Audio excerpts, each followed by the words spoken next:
News number 2 صدقہ فطر کے حوالے سے، جسے ہم اپنی لینگویج میں فطرانہ بھی کہتے ہیں، اس کی مقدار کتنی بنتی ہے ہم ہر سال بتا دیتے ہیں کہ بخاری اور مسلم دونوں میں حدیث موجود ہے۔ نبی علیہ السلام نے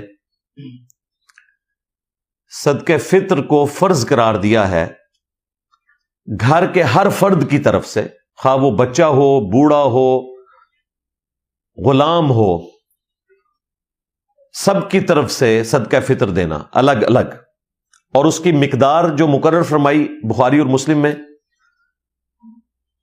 وہ 1 سا، اور وہ بھی عید پہ جانے سے پہلے یعنی عید کی نماز سے پہلے آپ نے اس کو ادا کرنا ہے۔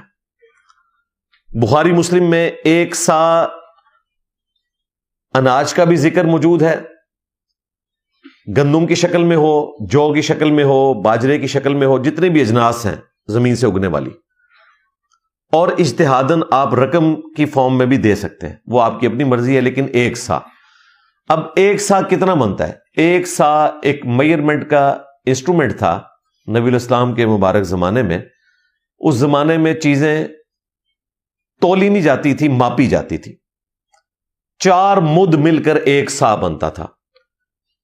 1 مد جو گڈوی بنتی ہے لکڑی کی، وہ آج کل مدینہ شریف کے اندر جو انہوں نے میوزیم بنایا ہے اس میں وہ ڈسپلے کروا دی ہے، اور باقاعدہ انہوں نے مینشن کر دیا ہے کہ 1 مد اتنا بنتا ہے، 4 مد مل کر 1 سا بنتے ہیں، اور باقاعدہ آج کے دور میں جو اناج کی کیلکولیشن ہے گندم کے اعتبار سے، وہ بنتی ہے جی 2750 گرامز، یعنی 2.25 کلو، راؤنڈ آف کر لیں تو 3 کلو۔ اور حیران کن بات ہے کہ اہل تشیع کے ہاں بھی 3 کلو ہے، حنفی 2 کلو کرتے ہیں، 2.25 کلو۔ لیکن یہ بیسٹ جو قرآن و سنت کی روشنی میں چیز ہمارے سامنے ہے، بخاری مسلم کی احادیث کی روشنی میں، وہ 2.25 کلو بنتی ہے، راؤنڈ آف کریں تو 3 کلو۔ تو اگر 150 روپے کلو گندم یا آٹا بن رہا ہے آج کل دیسی، تو یہ تقریباً 450 روپے بنتا ہے۔ ویسے ہماری جو اسلامی نظر آتی کونسل ہے اس نے تو 300 روپیہ نکالا ہے، وہ فقہ حنفی کے مطابق نکالا ہوا ہے، ہم تو آپ کو بتا رہے ہیں بخاری اور مسلم کے مطابق۔ اور آج کل تو جھگڑے ہی کوئی نہیں رہا، سا کا ذکر بخاری مسلم میں موجود ہے،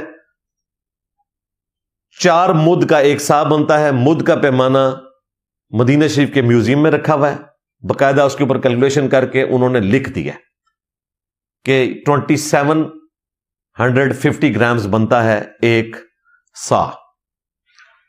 تو آپ کی مرضی ہے، 1 سا کھجور کی کیلکولیشن بھی آپ کر سکتے ہیں۔ کھجور تو 1000 روپے کلو بھی ہے، 2000 روپے کلو بھی ہے، 5000 روپے کلو بھی ہے، 10,000 روپے کلو بھی ہے۔ یہ ضروری نہیں کہ آپ نے گندم دینی ہے، کھجور بھی دے سکتے ہیں، پنیر بھی دے سکتے ہیں،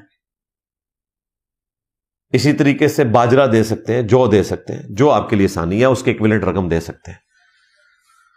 تو یہ 3 کلو کی کیلکولیشن کر کے آپ اپنے علاقے کے اعتبار سے دیں گے۔ جو لوگ یورپ امریکہ میں ہیں تو انہوں نے اپنی گندم کی یا اپنی کھجور کی کیلکولیشن کرنی ہے، نہ کہ انہوں نے سب کانٹیننٹ کا ریٹ لگانا ہے اپنے ریٹ کے مطابق۔